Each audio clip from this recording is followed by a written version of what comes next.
Halo Linda. Ya, halo Pak Musid. Mohon maaf nih Pak, Oh, tadi sempat ada kendala. oh iya, ya, mungkin sinyalnya ya. Ya, Baik, tadi mungkin saya ulang sedikit ya, agak rewind ke belakang tadi sampai kebutuhan karbohidrat, lemak dan protein yang ya, perlu disesuaikan dengan masing-masing individu.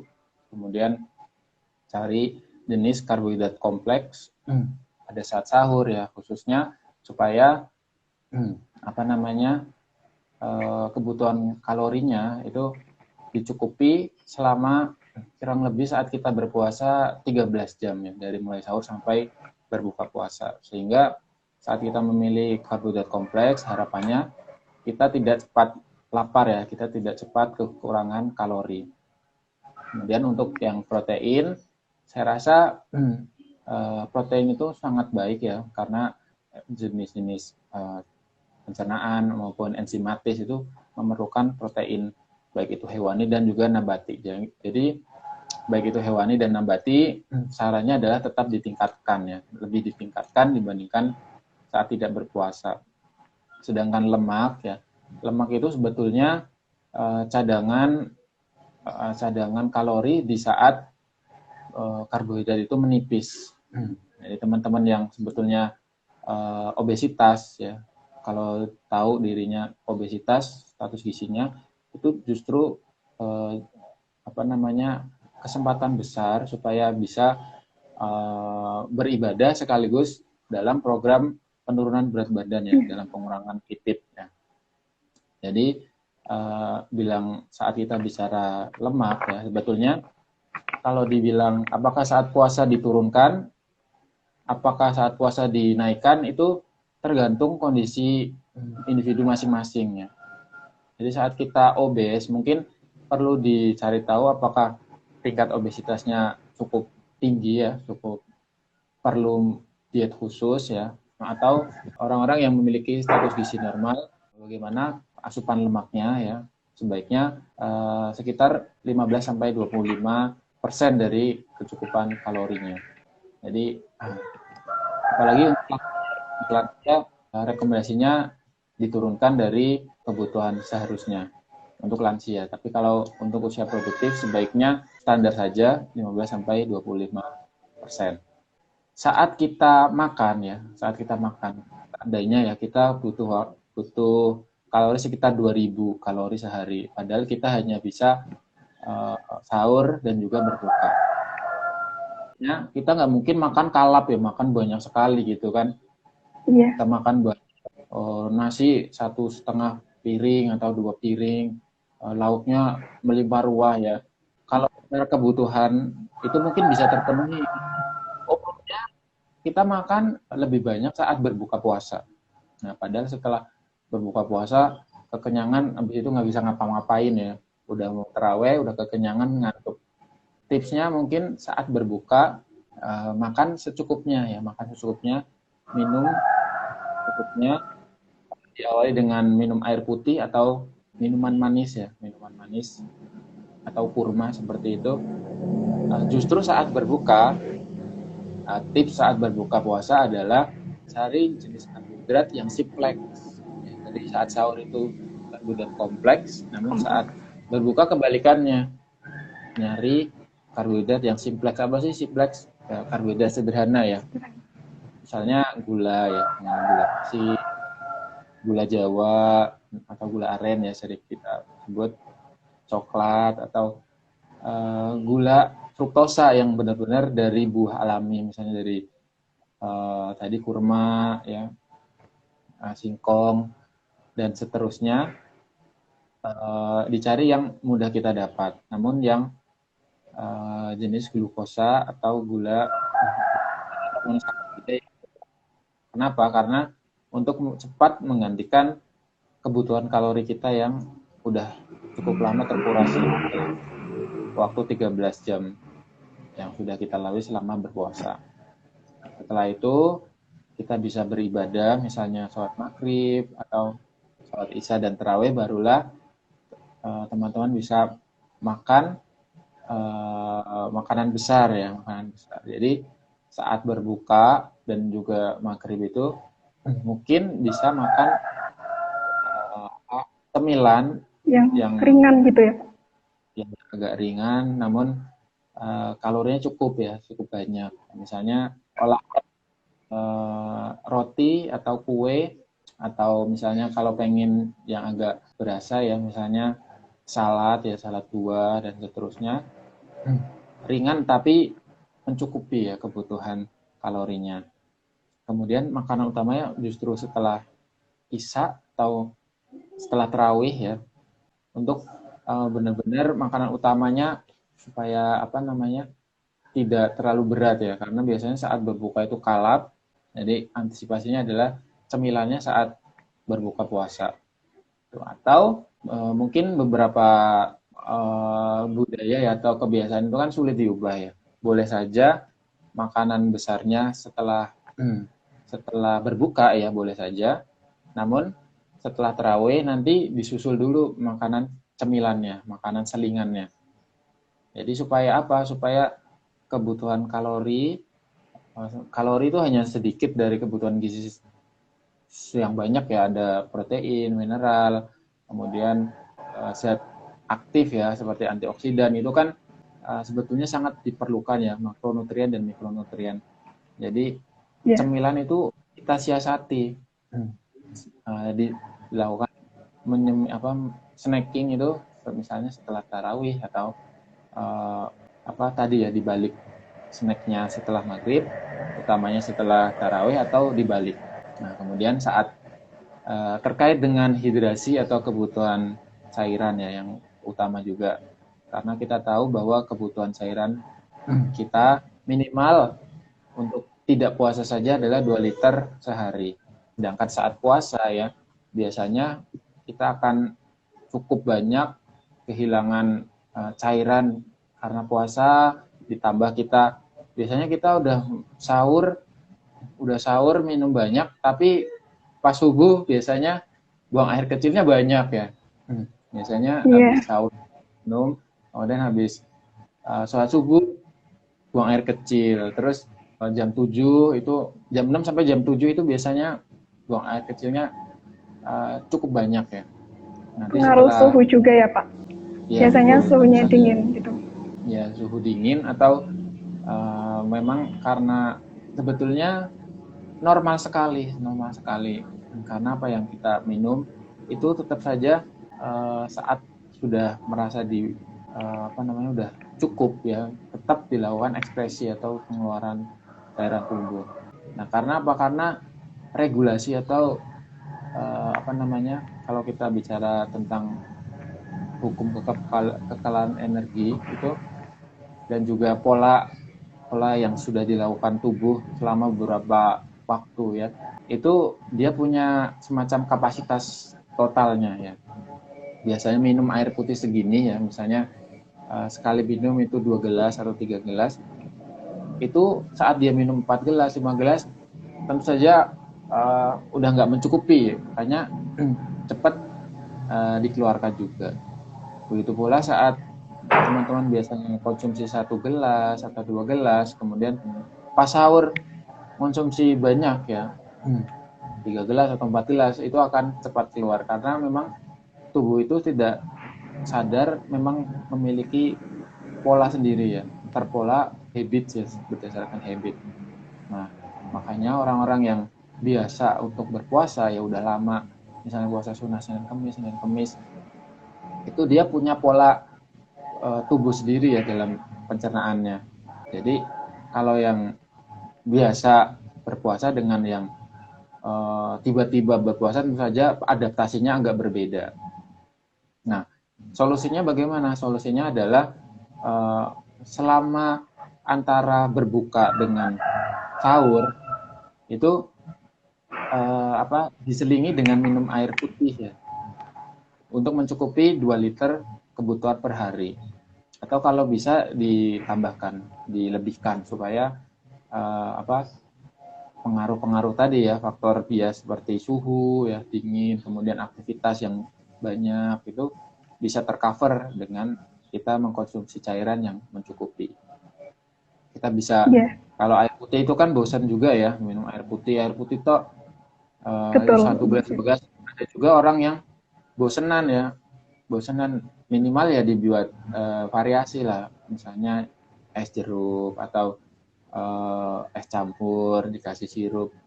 Nggak masalah ya, nggak apa-apa. Hanya saja biasanya saat kita minum air putih kemudian dicampur ya, dicampur dengan gula, itu cenderung rasa hausnya lebih tinggi ya. Jadi Iya. dahaganya tetap ada gitu kan. Makanya boleh minum manis-manis. Kemudian setelah itu minum air putih setelahnya supaya rasa hausnya itu terkurangi. Jadi seperti itu. Jadi puasa itu sebetulnya apa ya namanya? Salah satu upaya tubuh manusia itu melakukan istirahat sebetulnya. Jadi yang biasanya setiap kali kita nyemil, makan pagi, kemudian kita snacking, siang makan lagi, sore kita beli apa namanya jajan, ya, kemudian malam kita makan lagi. Ya. Itu sebetulnya pencernaan terlalu berat selama 11 bulan.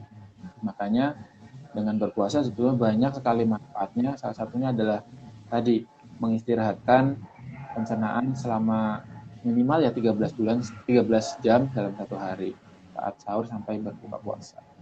Dari situ pencernaan kita akan beradaptasi dan memiliki pola untuk menyesuaikan diri. Jadi kira-kira seperti itu terkait dengan asupan gizi dan juga hidrasi saat bulan puasa. Meskipun banyak sekali apa namanya yang bisa kita pelajari ya. Jadi itu hanya garis besar saja terkait dengan kalori, kemudian tips-tips sebelum sahur, saat berbuka puasa, dan juga terkait dengan pemenuhan kebutuhan cairan tubuh. Iya, Pak Mungkin Mursid. barangkali tambahan-tambahan Linda juga atau dari yang lain. Mungkin untuk dari saya pertama, untuk yang tips terkait dengan pengaturan asupan cairan itu mungkin seperti apa? Seperti apa, Pak Mursid? Perkiraan porsinya atau Tentang ya, jadi cara ya, pembagian itu, ya cara pembagian asupan cairan. ya spesifik ya berarti ya spesifik untuk cairan tubuh.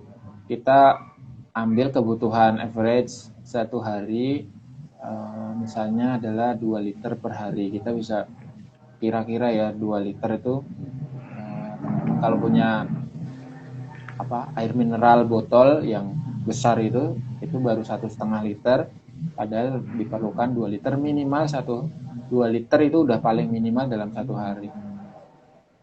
Jadi saat sahur misalnya saat sahur bisa dimaksimalkan karena justru yang paling berat itu saat puasa itu kan saat sahur, kemudian di siang harinya ya kebutuhan cairannya sangat berkurang.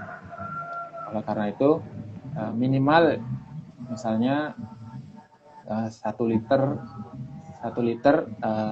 kurang lah kalau saat sahur, mungkin sekitar 600 atau 700 ml saat sahur. Bisa minum air gelas itu misalnya 3-4 gelas saat sahur. Tentu saja sebelum sahur ya, antara buka dengan sahur itu kan tetap ada selingan-selingan minum. Jadi saat sahur misalnya 3 atau 4 gelas, kemudian saat berbuka puasa sekitar berbuka mungkin sekitar 2 gelas atau 3 gelas. Nah, kemudian saat makan setelah tarawih ya, misalnya dicukupi 3 gelas lagi. Kemudian saat menjelang tidur, atau biasanya itu kita saat puasa itu jam 11 atau jam 12 malam itu kerasa haus, namun karena kepala ngantuk ya. Kepala ngantuk Iya. biasanya ya udah biar aja tidur biasanya gitu. Padahal tipsnya gitu, kalau bisa dibuat set alarm untuk bangun untuk minum ya. Tapi ini memang jarang sekali yang melakukan seperti itu. Padahal untuk mengantisipasi kebutuhan cairan ya, kita tidak bisa meningkatkan kuantitas dalam satu waktu, tapi kita sedikit demi sedikitnya 3 gelas, 2 gelas, 2 gelas itu menempatkan waktu yang agak banyak gitu.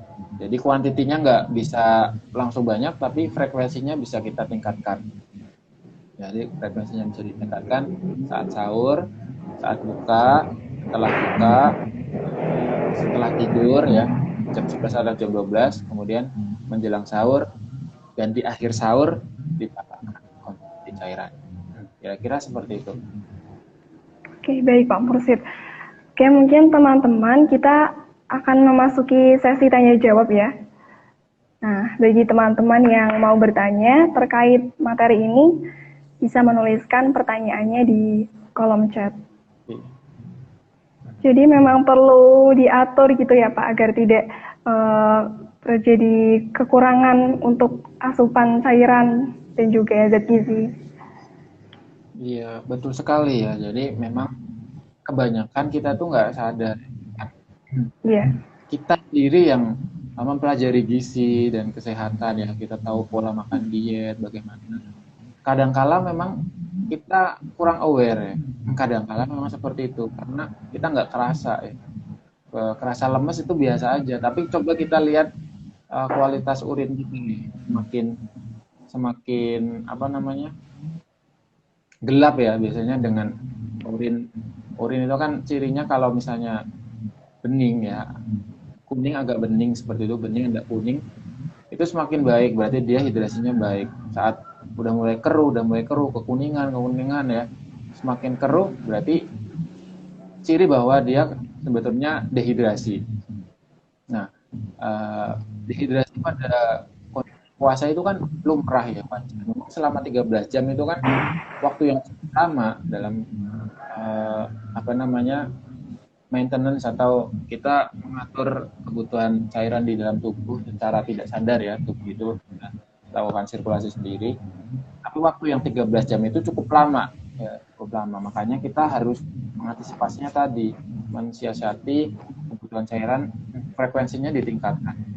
Kebanyakan dioptimalkan hanya saat sahur saja dan juga berbuka, minum kalap, makan kalap ya, biasanya seperti itu.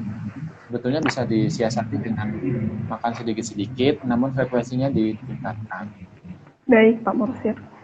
Pak Mursid, ini ada pertanyaan dari Ansabil, yaitu mohon maaf Bapak, apakah ada makanan atau minuman pantangan untuk dikonsumsi saat sahur maupun berbuka? Jadi apakah ada makanan atau minuman yang menjadi pantangan gitu? Seperti itu Pak Mursid. Oke, baik, terima kasih banyak. Pertanyaan yang menarik ya, sangat menarik. Apakah ada pantangan ya? Kita lihat dulu apa yang terjadi dalam pencernaan kita ya, khususnya di bagian gatal lambung. Selama berpuasa tentu saja lambung itu kan dan efeknya apa? Efeknya adalah meningkatkan HDL atau asam lambung. Kita tahu kondisi gastrik kita, kondisi lambung kita dalam keadaan asam yang tinggi ya. Dalam waktu 13 jam kita berpuasa atau 12 atau 13 jam. Nah, kondisi asam lambung yang meningkat ini perlu diwaspadai, yaitu menghindari makan makanan yang memicu peningkatan asam lambung, karena masak, makanan yang pedas, ya. Makanan-makanan yang memicu seperti itu, atau alkohol ya, misalnya. Jadi makanan-makanan yang memicu peningkatan asam lambung itu yang perlu dihindari. Tentu saja makanan-makanan itu kan sering kita dengar kalau misalnya kita sakit sedikit saja, demam ya, makan pedas ya, jangan makan masam ya. Sebetulnya pesan yang ini memang sangat berkorelasi dengan kebutuhan kita berpuasa ya. Beberapa orang yang sensitif tubuhnya, misalnya laktasid atau obat-obat ya,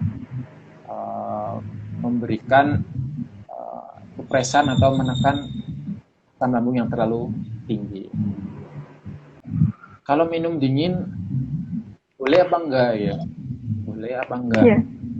Kalau nanti kalau minum es nanti bakal lebih demam ya.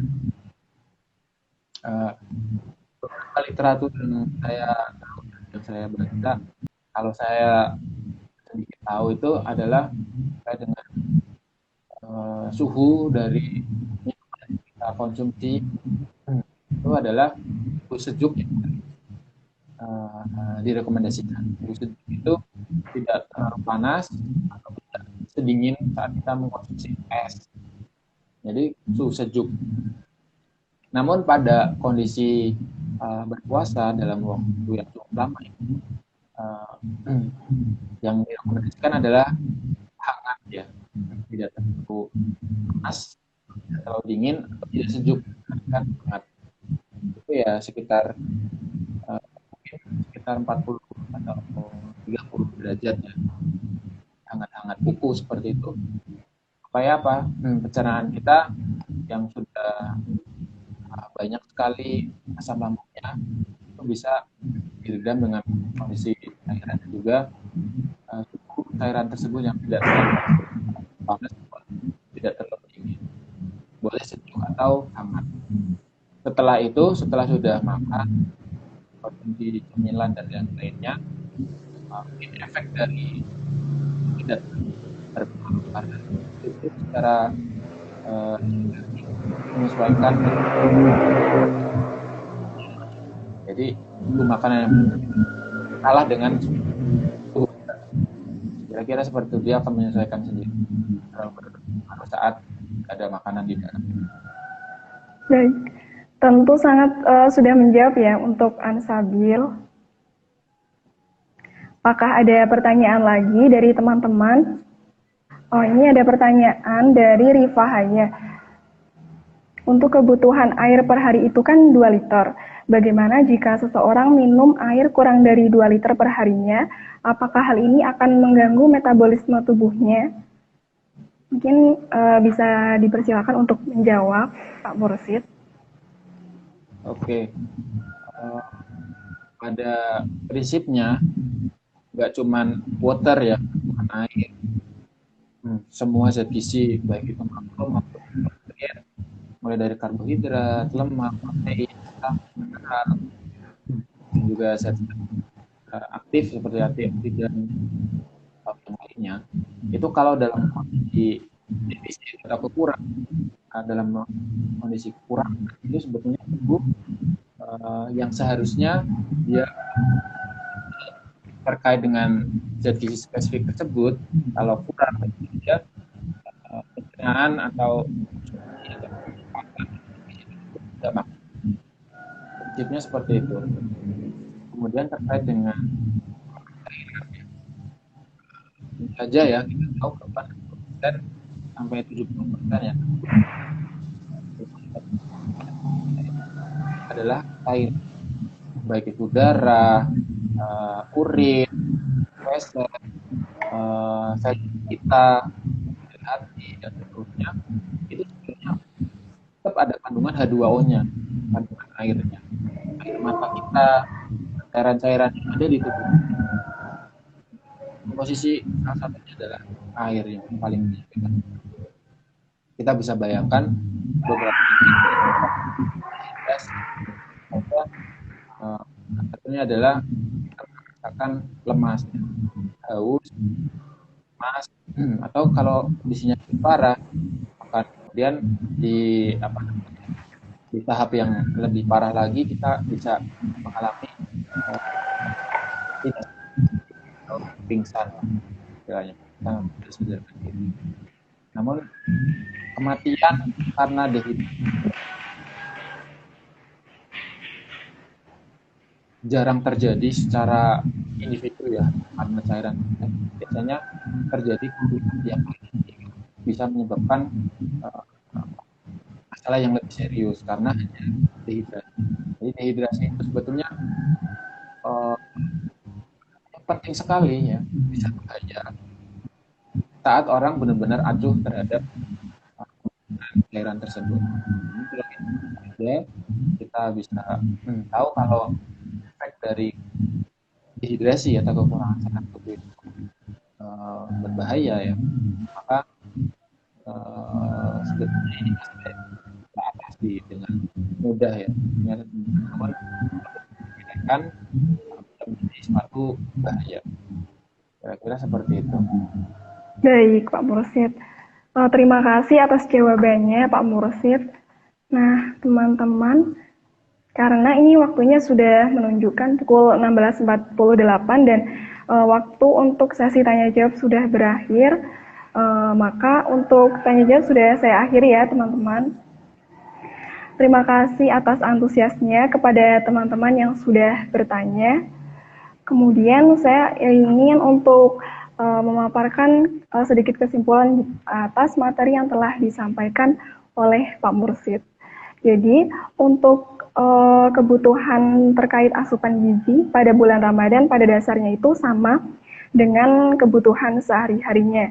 Namun yang membedakan itu terkait dengan waktunya, di mana kita ada 13 jam berpuasa dan asupan makan didapat dari sahur dan juga berbuka.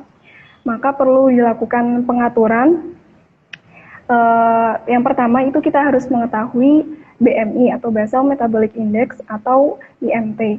Nah, setelah kita mengetahui BMI itu bisa diukur kebutuhan kalori harian.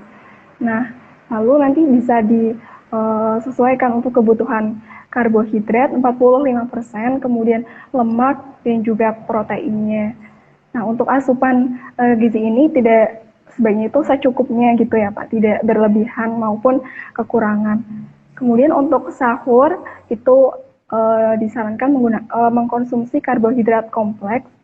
Nah, untuk berbuka itu menggunakan karbohidrat simplex atau karbohidrat sederhana untuk menormalkan kembali kadar gula darah.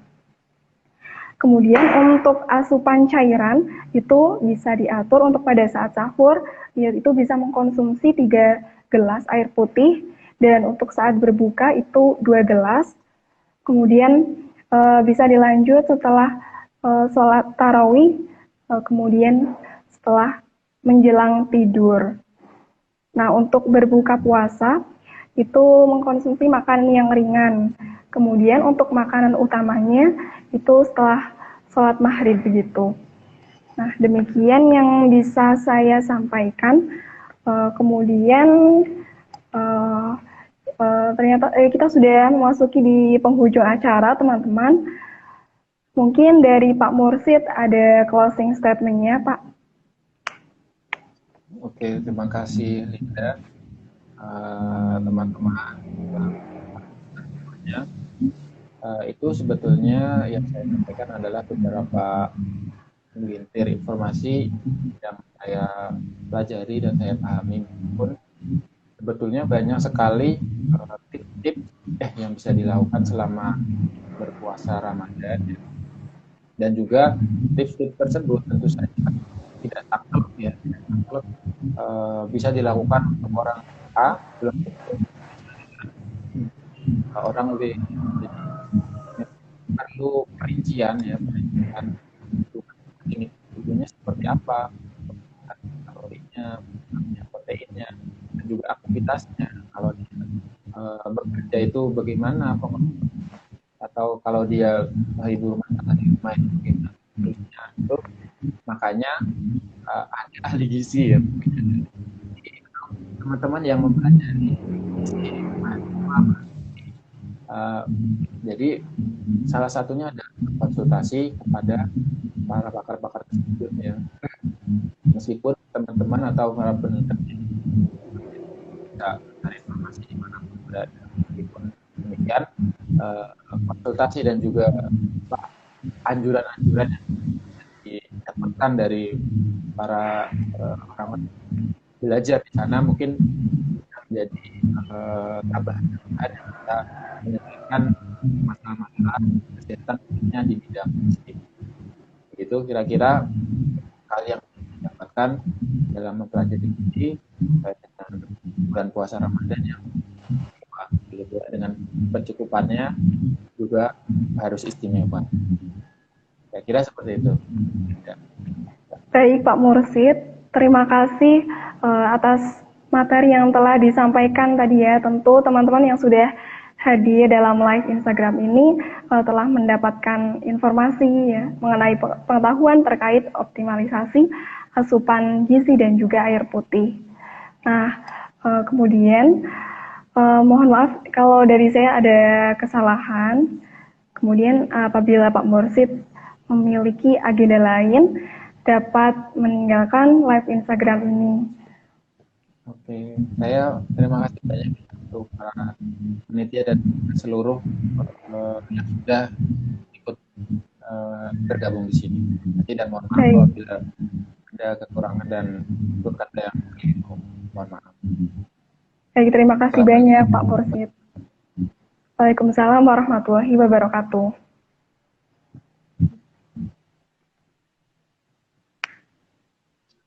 Saya izin ya kalau begitu ya. Baik Pak Mursid.